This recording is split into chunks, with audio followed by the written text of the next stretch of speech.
पत्रिकेतील षष्ठ स्थान अत्यंत महत्त्वाचं आरोग्याचं स्थान आहे.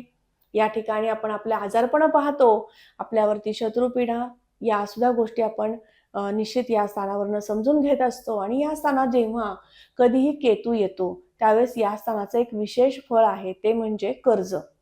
तर तुम्हाला कर्ज घेण्यास प्रवृत्त करतो. असा व्यक्ती विविध प्रकारची कामे संपन्न करून घेण्यासाठी म्हणजे याच्यासाठी अनेक उदाहरणं देईल बिझनेससाठी किंवा एखाद्याच्या कार्यातल्या अडचणी कमी करून घेण्यासाठी तुम्ही बँकेकडनं लोन घेताय. एक लोन फेडण्यासाठी दुसरं लोन घेताय, तिसरं लोन घेताय.